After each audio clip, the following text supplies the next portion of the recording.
नमस्कार सर्वांना, जय जिजाऊ जय श्रीराम. बातमी आहे नागोबाच्या दर्शनाची. वाडा तालुक्यातील गुहीर आश्रमशाळेत संध्याकाळी शाळा सुटण्याच्या वेळेला नागोबाचे दर्शन झाले. खरं तर त्यावेळेला विद्यार्थ्यांमध्ये खूप भीतीचं वातावरण निर्माण झालं होतं. परंतु त्याच शाळेतील शिक्षक व सरपंच यांनी या आमच्या शाळेतील सापाला एक पकडले उच्च माध्यमिक शिक्षक जंगलात सुखरूपपणे सोडून दिले. त्यामुळे त्यांचं सर्वत्र कौतुक होत आहे. हाताला कसा वेळा मारला बघा लगेच.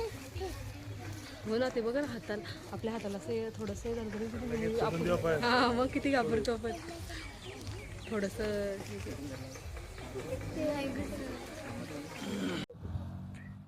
मी आश्रमशाळा गुहीर या ठिकाणी उच्च माध्यमिक शिक्षक आहे. शाळेच्या प्रिमायसेसमध्ये इंडियन स्पेक्टेकल कोब्रा हा साप त्या ठिकाणी वेगाने एक शिक्षकाच्या गाडीच्या समोरूनच गेला आणि त्यांनी लगेच मला बोलून घेतलं. काही विद्यार्थी बरोबर शाळा सुटायची वेळ झालेली, विद्यार्थी चाललेच होते आणि त्या ठिकाणी त्याला आपण रेस्क्यू केलं शाळेच्या प्रिमायसेसमध्ये. आणि या ठिकाणी जंगलच्या एरियामध्ये खोस किल्ल्याच्या पायथ्याशी आपण त्याला आता रिलीज करायला आलेलो आहोत आणि आता सुखरूप त्याचं जीवन कदाचित तो पुढे व्यवस्थित जगेल या ठिकाणी.